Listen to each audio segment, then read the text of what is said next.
रामकृष्ण हरी. मी अजित कुंभार. मानदेश भूषणमध्ये सर्वांचं मनपूर्वक स्वागत. आजचा मानदेश भूषणचा व्हिडिओ बनवण्याचा विषय आहे, तो विषय म्हणजे वारकरी संप्रदायातील महादेव गुळिंग महाराज हे कोकणवडचे सुपुत्र आहेत. ठाण्यामध्ये पोलीस अधिकारी म्हणून ते काम करत आहेत. गुळिंग महाराजांची जी कीर्तन सेवा सुरू होती ती ज्या गुरुजींच्या हाताखाली त्यांना शिकण्यास संधी मिळाली त्या गुरुजींचं प्रथम पुण्यस्मरण होते आणि त्याच पुण्यस्मरण देण्यानिमित्त गुळिंग महाराजांचं कीर्तन ऐकायला मिळालेलं आहे. पंढरीनाथ काटकर गुरुजी हे गुळिंग महाराज यांच्या गुरुजींचं नाव आहे आणि त्यांच्या प्रथम पुण्यस्मरण दिनानिमित्त खरं तर कुडाळ परिसरातील लोकांना गुळिंग महाराजांचं कीर्तन ऐकायला मिळालेलं आहे. खरं तर पोलीस खातं आणि वारकरी संप्रदाय ही दोन विरोधातली टोक आहेत. पोलीस खाते म्हटलं का खरं तर कामाचा ताण असतो, वेळ मिळत नाही आणि या सर्वातून खरं तर कीर्तन सांगणं एक फार मोठी कसोटी असतं, आव्हान असतं. खरं तर पोलीस खात्यातली जबाबदारी सांभाळत निस्वार्थीपणे निशुल्क सेवा करणे म्हणजे एक कसरत असते, पण गुळिंग महाराज खरं तर ही कसरत करत आहेत. एक आवड, अध्यात्माची आवड आहे आणि संतांचे जे विचार आहेत, संतांचे कार्य आहे ते तळागाळातील लोकांपर्यंत पोचले पाहिजेत. तळागाळातील लोकांच्यामध्ये लोकांच्या जीवनामध्ये बदल झाला पाहिजे. खरं तर एक पोलीस अधिकारी हा विचार करत आहे की लोकांच्या जीवनामध्ये बदल झाला पाहिजे आणि हा बदल होण्यासाठी खरं तर गुळिंग महाराजांनी खरं तर अनेक वर्षापासून कीर्तन सांगण्याची कीर्तन सांगण्यास त्यांनी सुरुवात केलेली आहे. खरं तर वेगवेगळ्या क्षेत्रातील आपण कीर्तनकार पाहिलेले आहेत, त्यांची कीर्तन सेवा पण आपण ऐकलेली आहे. आणि एक पोलीस अधिकारी कसं त्यांचं कीर्तन असतं पोलीस अधिकाऱ्याचं हे आता आपण पाहूया. प्रत्यक्ष आता आपण त्यांच्या कीर्तनाकडे जाऊया. जिंकून या काळा वरी केले भूमंडळा, अहो काळाच्या माथ्यावर पाय दिला संतांनी का रात्रंदिवस त्या पांडुरंग परमात्म्याचं भजन केलं. म्हणून जगद्गुरु तुकाराम महाराज आपल्याला अभंगात काय करतात, त्या मृत्यूवर विजय नका मिळू. मी पहिलं सांगितलं मृत्यू काय आहे, मृत्यू ही प्रकृती आहे. मृत्यू नको म्हणणं हे विकृती आहे आणि मृत्यूवर विजय मिळवणं ही आपल्या भारत देशाची संस्कृती आहे. मृत्यूवर कसा विजय मिळवायचा, मृत्यू मी तुम्हाला सांगितलं मृत्यू कुणाला चुकत नाही, तरी पण बाबा हे मृत्यूला काय ऐका. जगद्गुरु तुकाराम महाराज आपल्याला उपदेश करतायत, मृत्यूबद्दलचा उपदेश करतात. या जीवनात येणार आहे, आपण एक दिवस जाणार आहे, मग आपण कसं राहायचं त्याचं जग तुकाराम महाराज अभंगातून सांगतात. हे जगद्गुरु तुकाराम महाराजांचा वर्ग शिक्षक, आपलं वर्ग मित्र, जसे माझ्या आता वर्ग मित्र 2-3 बसले. भंडारदारावर जगद्गुरु तुकाराम महाराज गेले होते आणि भंडारदारावर सगळा अभ्यास करून दिवसभर चिंतन करून संध्याकाळी भंडारदारा डोंगर उतरत होते आणि उतरताना त्यांचा एक मित्र भेटला. त्याच्याकडे 100 एकर बागायती जमीन होती, 100 बैल होते. आता अभंगात घोषणा मी लक्ष द्या अभंगाकडे पण. रंगी रंगी रे त्रिरंगी काय भुरलाशी पतंगी. तो मित्र तुकोबा राहायला म्हणला. आता माझे मित्र मला काय महाराज म्हणतील का साहेब म्हणतील का काय म्हणणार. गावात आलेल्या स्टँडवरती म्हणजे राजा भेटला की मला महाराज म्हणतो ना. माझे मित्र काय म्हणतात विठ्ठल सरला मी सर म्हणतो, पण एकमेकाला प्रोटोकॉल आहे. आपण एकमेकाला प्रोटोकॉल आहे, आदरानं बोलायचं. पण मित्र अरे करूनच बोलणार ना. त्याला तू का कुठे गेला होतास, केला होता डाळ चिपळा. अरे म्हणला हे बंद कर. कोण सांगताय, तुकाराम महाराजांचा वर्ग मित्र तुकाराम महाराजाला सांगतोय अरे हे बंद कर म्हणे. बघ माझ्याकडे 100 एकर बागायत आहे, 100 बैल आहेत, 100 गाय आहेत, 100 घोडे आहेत दावणीला. हे बंद कर आणि कुठेतरी पोटा पाण्याचं बघ, शेतीवाड्याचं बघ. आणि मग तुकाराम महाराजांनी त्याला शहाणं केलं. कसं शहाणं केलाय का, किती बैल आहेत 100, किती घोडे आहेत 100, एकर जमीन 100. त्याने सांगितलं यातलं तुझ्या बरोबर काय येणार आहे, काय येणार आहे आपल्या बरोबर. काय गेलं, अहो गुरुजीच्या मंडळी बरोबर काय गेलं. आता आमचे पटेलनाथ गुरुजी त्यांनी काय नेलं सोबत, तुका म्हणे एका मरणाची सरे आणि उत्तमाची उडे कीर्ती मागे. फक्त आपण केलेली कीर्ती तेवढी जगात राहते, आपलं काहीच राहत नसतं. आपलं इथं काहीच नाही आणि आपलं काहीच नव्हतं.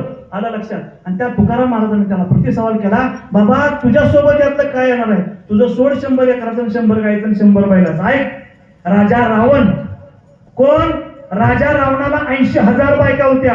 पदार्थ सांगत नाही महादेव गुळींच्या खिशातलं. राजा रावणाला 80,000 बायका होत्या, 1,00,000 मुलं होती, 1,25,000 नातू होते. पण कुणाकुणाला संतती असते, कुणाकडे संपत्ती नसते. संपत्ती किती होती राजा रावणाची? संपत्ती ऐका, गाढवं वळायला गणपती होता. कोणता गणपती?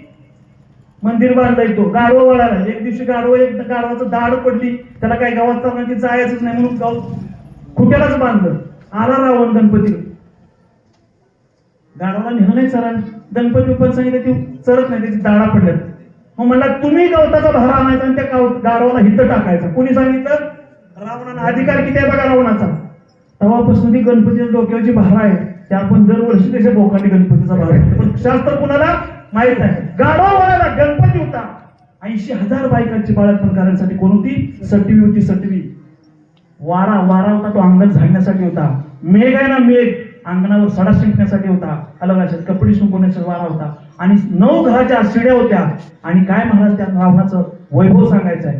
तो शंकराचा निश्चित भक्त होता. एक दिवशी 1000 फुलं वाहायचा नेम होता. एक दिवशी एक कमळ पडलं कमी म्हणून स्वतःच्या 10 शिरापैकी एक शिर त्याने काय केलं? त्या पिंडीवर व्हायला. एवढा रावण काय होता? बलाढ्य होता. संततीने होता, संपत्तीने होता. 1,00,000 मुलं, 1,25,000 नातू. घरातच खासदार झाला असता ना. एवढा असून सुद्धा आमचे संत सांगतात, सांगाची कवडी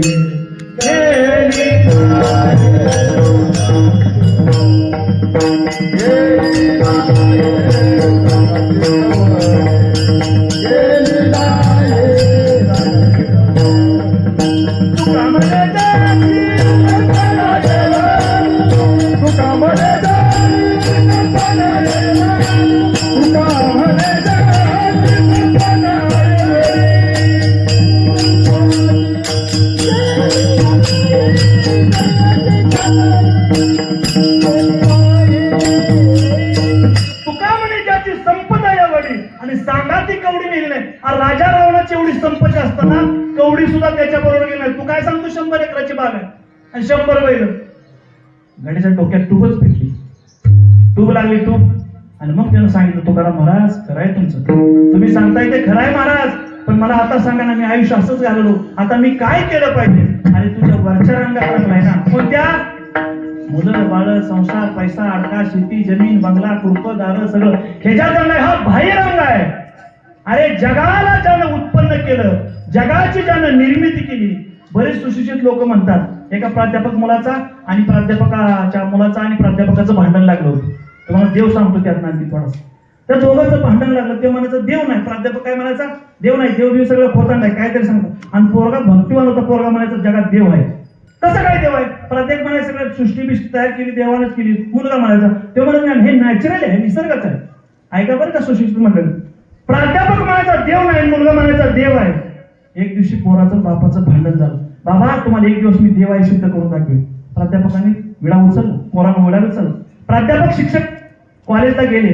संध्याकाळपर्यंत येईपर्यंत त्या मुलानं काय केलं? प्राध्यापकाची जी खोली होती त्या खोलीत त्याचं एक कपाट होतं आणि त्या कपाटात त्याचे कागद असतील, रंगपेटे असतील, खडू असतील, पेन्शन असतील, अत्यंत साहित्यिक साहित्य होतं. त्यानं काय केलं?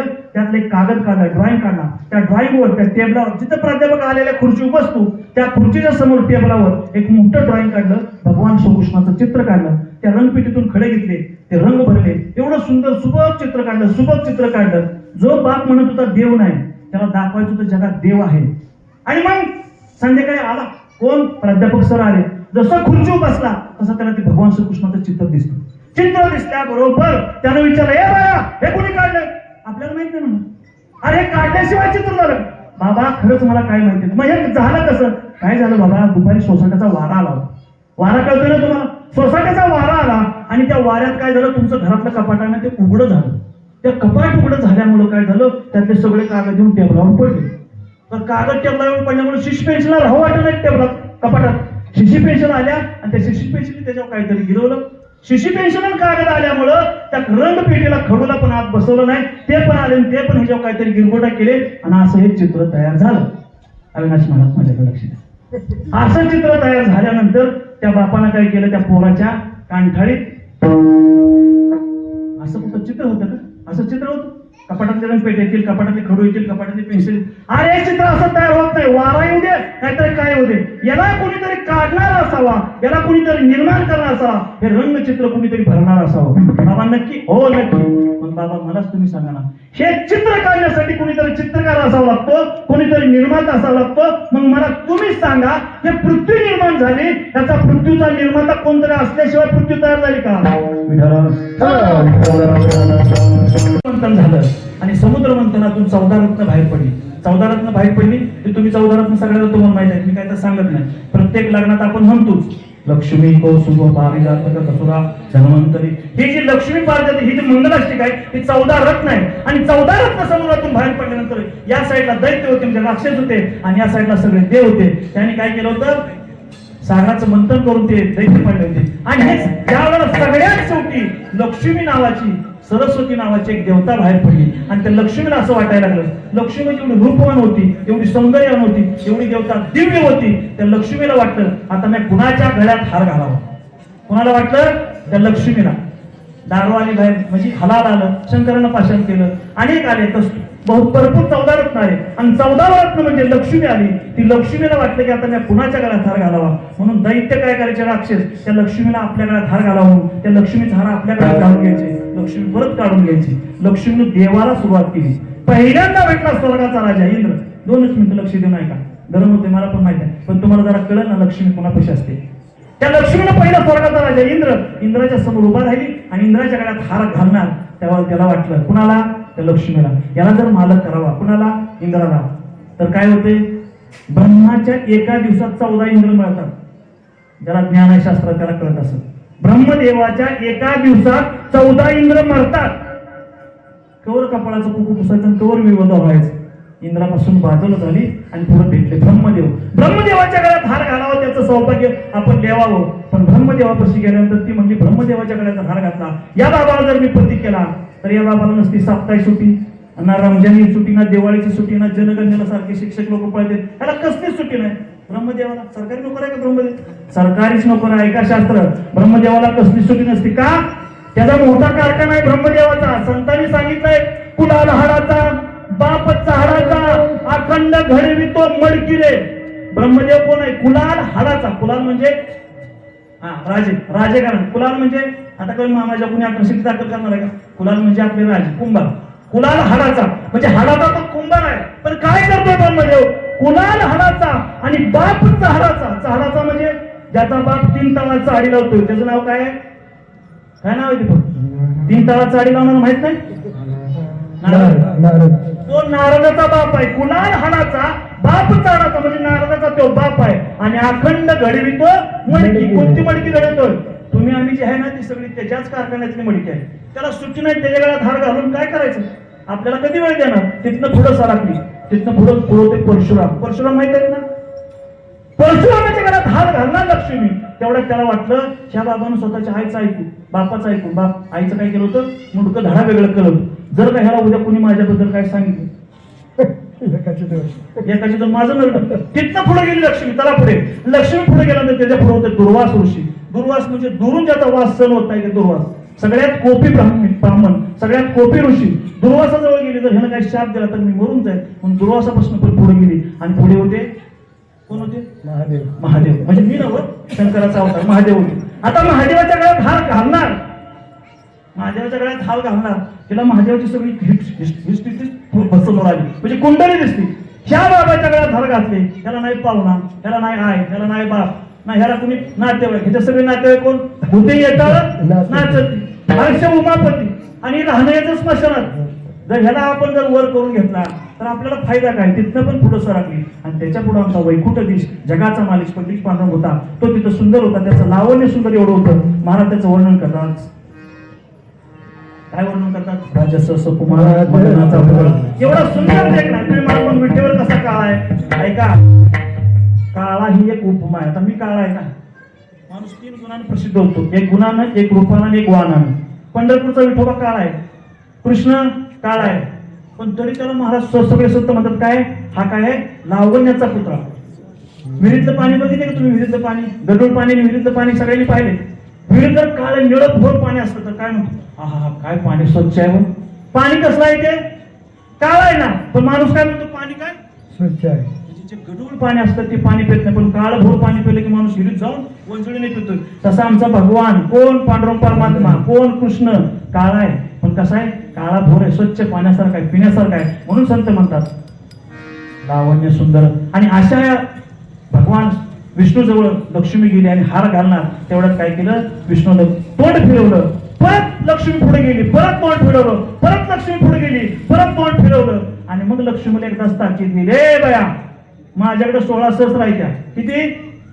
तू अजून कुठं 9 मुख्य राणी आहेत माझ्या आणि 16 सहस्र आहेत बायका मला, तुला घेऊन अजून तुझं सांभाळ कुठं करू? ती म्हणली काही पण करा, कुठेही जागा द्या. जागा कुठंच नाही, तुला पायापाशी जागा भेटल. मर्जी आहे का तुझी माझ्याकडे थार घालायची? अहो ती नाचायला लागली. आमचे संत महात्मे म्हणतात सर्व सांडोनी पांडव, अभिमान सांडोनी पांडवा, सर्वस्व सोडूनी सेवा आणि पाय धुयाच्या पात्रा प्राप्त झाली. पायाच्या धुयाच्या पात्रात कोण? ती लक्ष्मी. ती लक्ष्मी ज्या रंगात रंगली त्या रंगात जगद्गुरु तुकाराम महाराज म्हणतात त्या रंगात रंग म्हणजे कोणत्या? त्या भगवान पांडुरंग परमात्म्याच्या.